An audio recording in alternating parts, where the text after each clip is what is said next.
This is a Comfrey root cutting, and this is what it looks like 2 years after planting.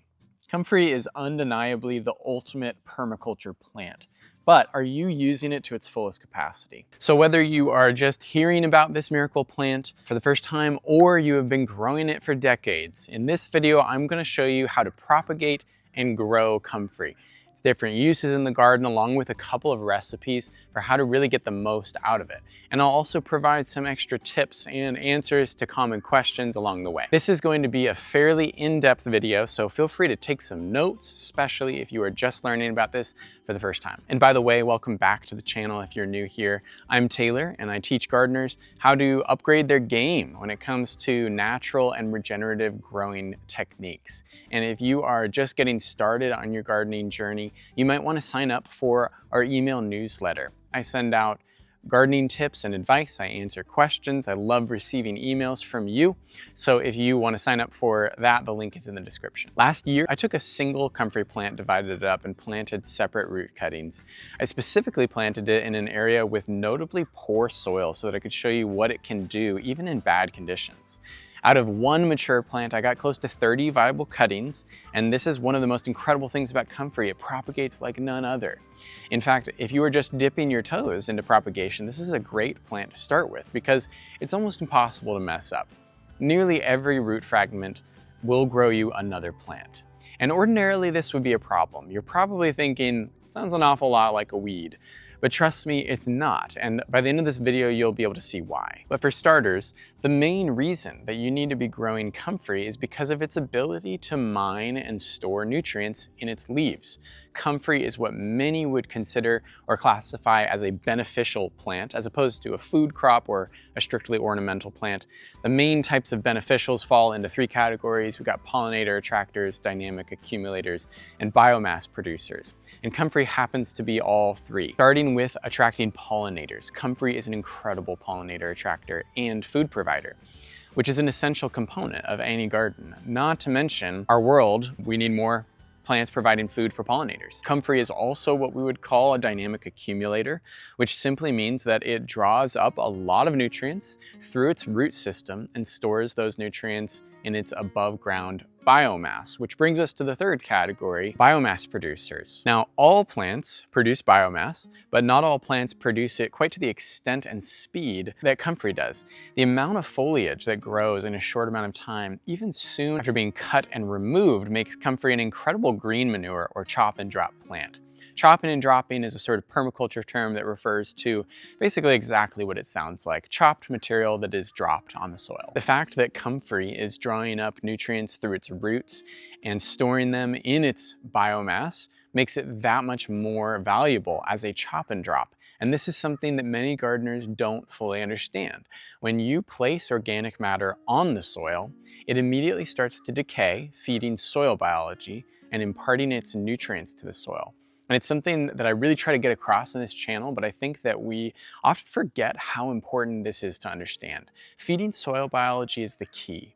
A Comfrey plant isn't just giving its nutrients straight to the plant that you place it next to, which is why you don't need to till it or even grind it up too much for the plant to get fed. The soil biology will worry about feeding your plants. Your job as a gardener is to feed the biology. Now, not only does Comfrey provide an excellent above ground green manure, it also nourishes the subsoil of wherever it's growing. In really nutrient deficient soils, you are also going to be lacking proper microbial population. And normally plant roots and microbes synergize by feeding each other. Plant roots store carbohydrates in their root systems. They secrete them in order to attract microbes who will consume the root exudates in exchange for plant available nutrients. But when microbes are scarce, it becomes more difficult for Comfrey roots or any plant's roots to engage in that exchange. So in response to microbe deficiency, a Comfrey plant will actually slough off chunks of their root system to provide large amounts of food for their microbial buddies. The result is subterranean compost. The Comfrey roots die back, decompose in place underground, and bam, organic matter is seamlessly incorporated into the lower levels of the soil. This is one of the many reasons that Comfrey plants are an incredible companion plant for trees and bushes, which we'll get to in a minute. Now, Comfrey is hardly the only plant to practice root shedding. It's actually fairly common amongst a lot of perennials. The difference is the depths comfrey is able to go in a short amount of time and the wide range of nutrients that they are exchanging with the microbes, on top of feeding the shallow soil biology with their leaves. So comfrey plants facilitate microbial activity at virtually every level of the soil and disperse nutrients to help form more healthy and balanced soil. Now, I know this sounds exciting and you might be tempted to start planting a whole bunch of comfrey in your garden beds. Hold off on doing that because they have a distinct function that you want to utilize appropriately. But first, let's go ahead and actually look at a comfrey plant. I'm actually going to go ahead and dig up this plant because I want to show you guys what the root system looks like after just a couple of years of growth.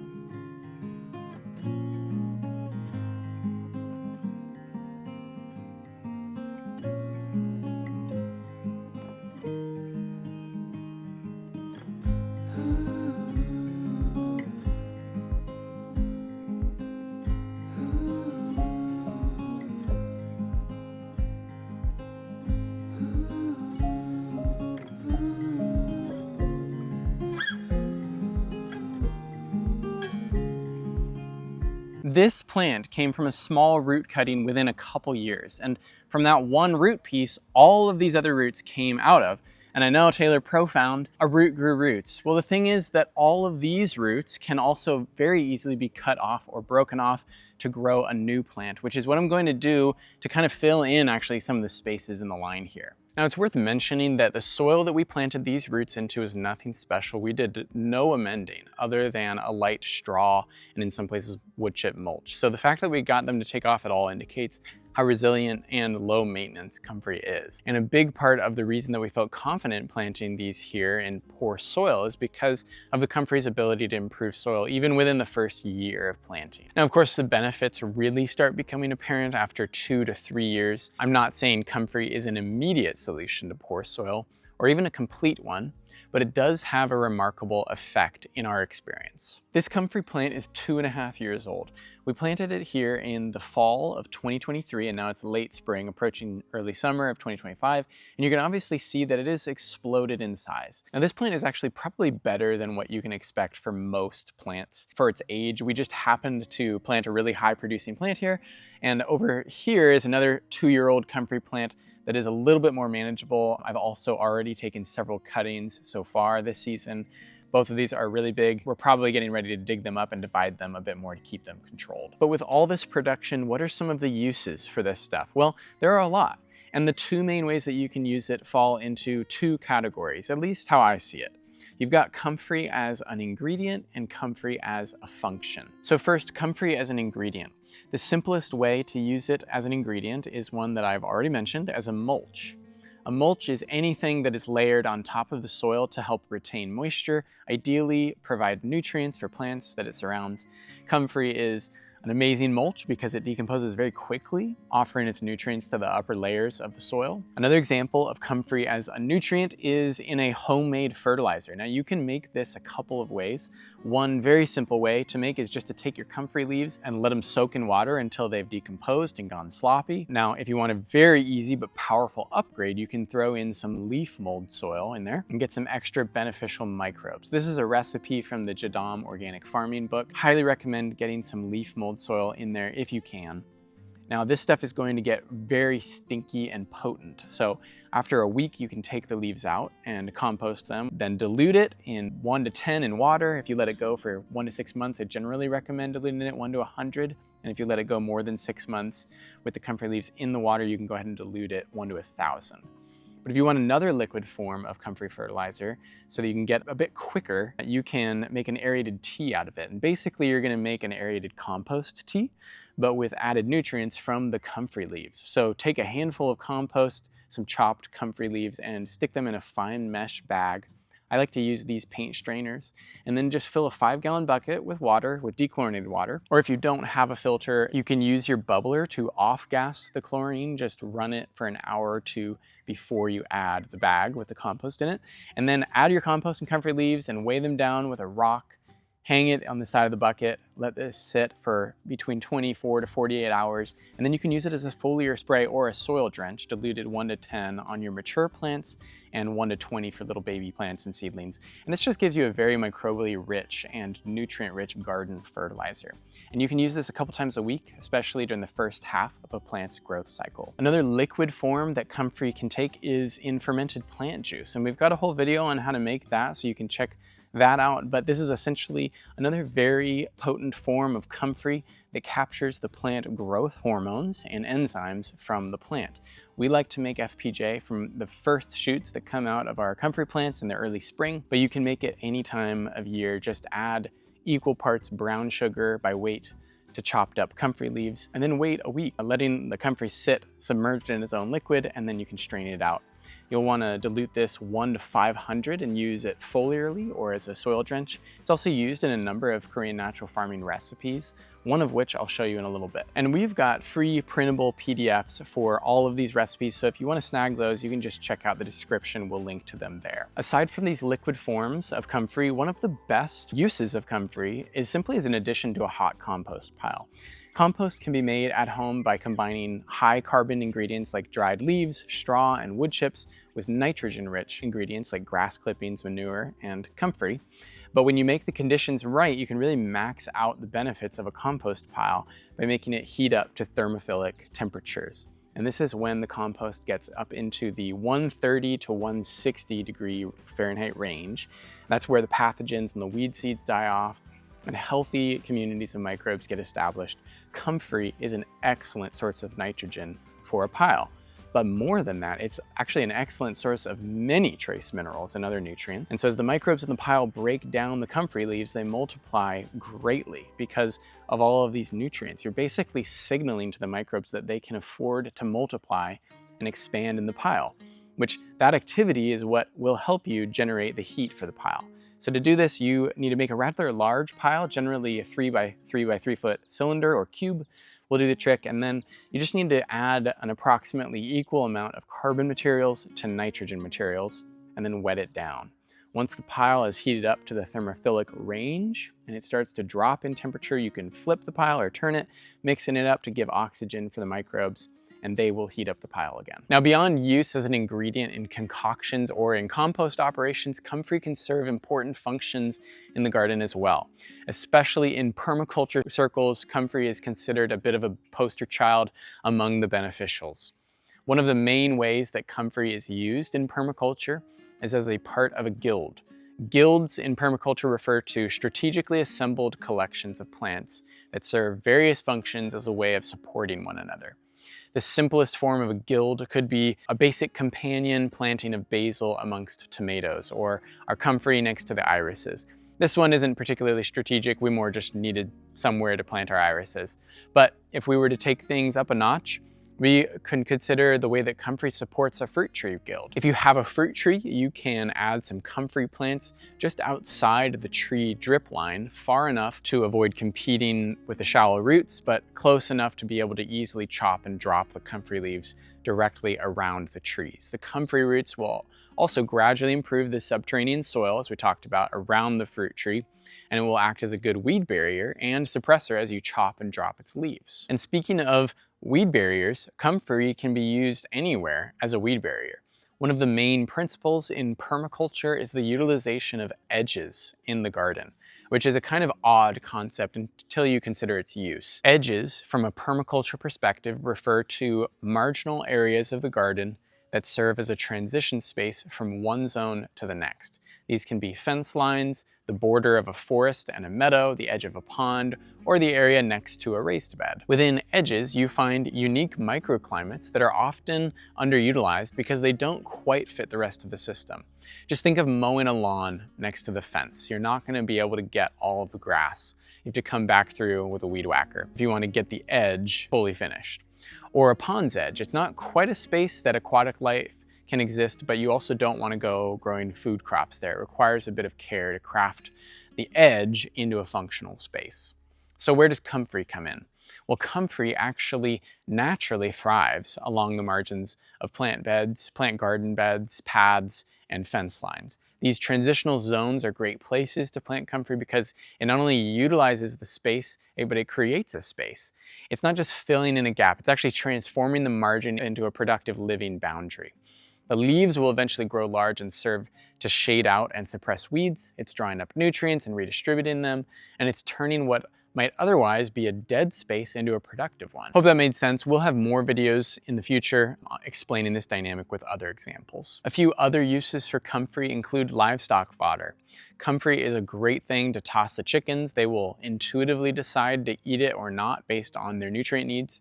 I can say anecdotally that when I feed my chickens comfrey, their egg yolks gain a deeper yellow color. Comfrey is also a solid food for a worm bin. Quickly decomposes, makes rich vermicompost. And finally, something that many people grow comfrey for, possibly one of the oldest uses of comfrey, is as a healing salve or a poultice. I don't quite have the expertise here, so I'm not going to go super in depth, but because of its high nutrient content and other qualities, people have long recognized comfrey as a healing plant. My only strong recommendation here is that you refrain from drinking comfrey tea because it contains pyrrolizidine alkaloids, which are compounds that are toxic to the liver and they can cause some serious long-term health issues. So don't go snacking on comfrey, don't make a tincture for consumption, don't make a tea that you're going to drink. Best to apply it externally on the skin through compresses or salves. All right, now that we've covered most of comfrey's uses in the garden, let's talk about how to propagate and plant these guys. We'll start by just looking at our plant that we dug up. You can see that it's got a really thick central root and then a bunch of offshoots. We fed the top to the chickens. We're going to be ripping off these smaller roots, and then we've just got this big boy, and I'm going to cut this into 3-inch chunks until I get to the crowns. When it comes to planting root cuttings here, there are a few ways that you can go about this, but if you are willing to take an extra step, I've got a helpful tip for you to get them kick-started before planting. Root cuttings can last a few weeks if kept in cool and slightly damp, but not wet conditions. You can wrap them up in a moist paper towel, pop them in the fridge for a few weeks. You can store them in some cocoa coir that's slightly damp, again, not wet. Make sure that if you're storing them for a little while, you always just check them for mold periodically. And if they start to sprout up, then just pot them up or plant them in the ground right away.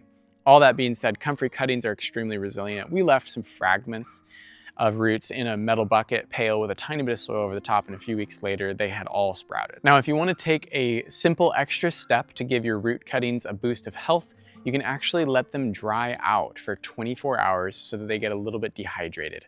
And this is pretty counterintuitive. It sounds risky, I know, but I've done this with a bunch of bare root plants and have had great success. The key comes with the next step. When you temporarily dry out your root cutting, you give the plant a mild stress response. It slightly dehydrates and it's ready for a drink. And because of that, we have the opportunity to give it a really good drink. And for that, we have a couple of options. One, we can give it a simple compost or worm casting leachate. This is just the water run through compost or worm castings. It's got some microbes, some humic acid, super easy. If you want to step it up, you can make an aerated compost tea, where you put a fine mesh bag into a 5-gallon bucket, tie it up with water, hook it up with a bubbler, and let it aerate for a few days. Finally, yet another option, and this one comes from Korean Natural Farming. We've got our basic all-purpose seed treatment solution. And this contains fermented plant juice, brown rice vinegar. You can also use apple cider vinegar, and oriental herbal nutrient, or OHN, plus a little bit of lactic acid bacteria. These are all amendments that you can make at home for little to no money. Oriental herbal nutrient does cost you a little bit, but it's worth it. You can check out our videos on making these. Basically, to make this root soak, you're going to add 1.5 teaspoons of fermented plant juice and 1.5 teaspoons of vinegar, and then 3/4 teaspoon of oriental herbal nutrient and 1 quart of dechlorinated water, and a splash of LAB if you want. So you're diluting the FPJ and BRV to 1 to 500 and the OHN to 1 to 1,000 in water. And then whatever solution you're using, you just want to give these root cuttings an hour to soak in it.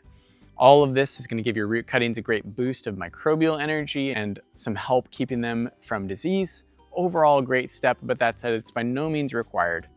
Once your comfrey root cuttings are ready to plant, there are a few ways that you can do it. The first way is the most straightforward. Just dig down a few inches, place your root cutting in laying horizontally. The reason for this is that there are oftentimes multiple hidden buds or potential buds along a root cutting.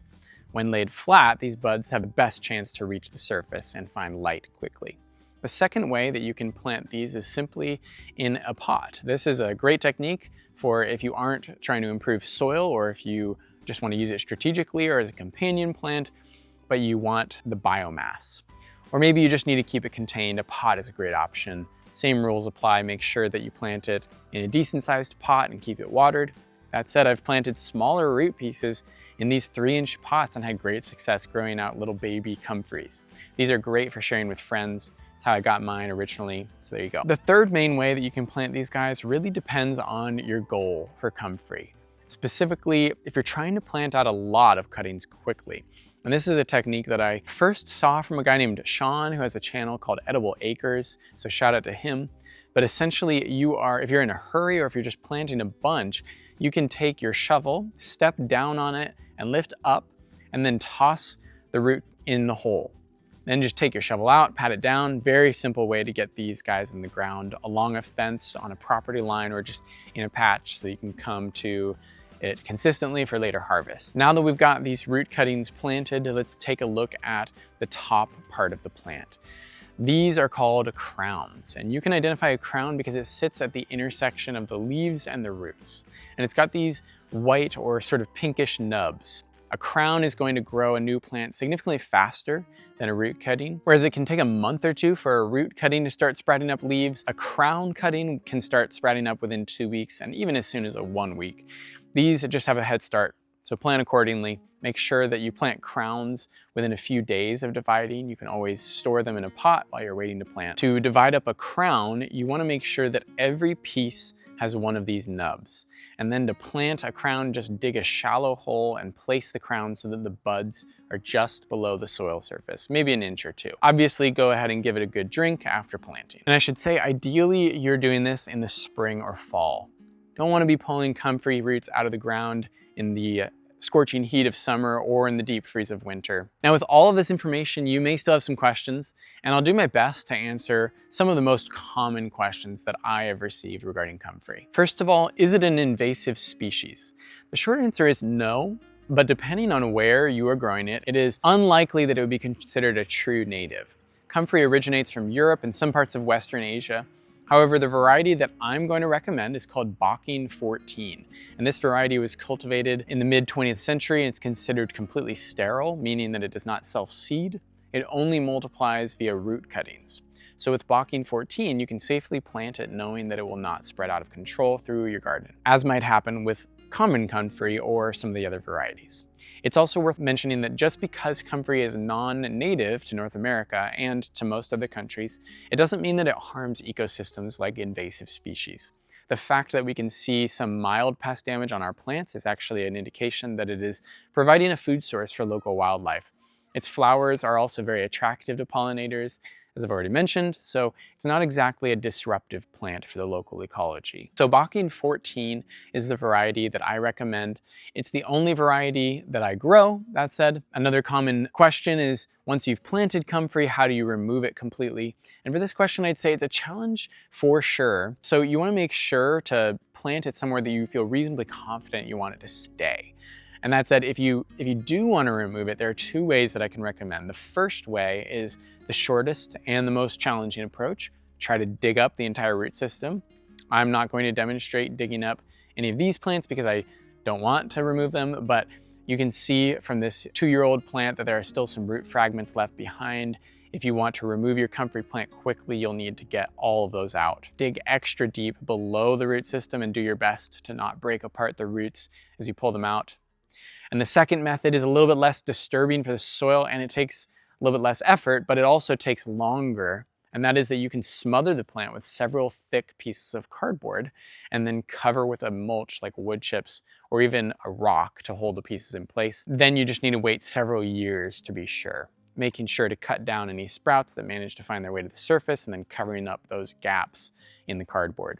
If you're trying to remove an entire patch of comfrey for some reason, you can lay down 2 or 3 layers of cardboard across the whole area and put a mulch on top of that, and that might be your best bet. If you have other questions, of course, please leave them in the comments section, or you can sign up for my email newsletter and email me your questions directly. There you go, guys. Comfrey is exactly the powerhouse plant that we all need in our gardens. I highly recommend planting some root cuttings or crowns out this year so that you can start reaping the exponential benefits of this amazing plant. Thank you for watching, and I'll see you in the next one.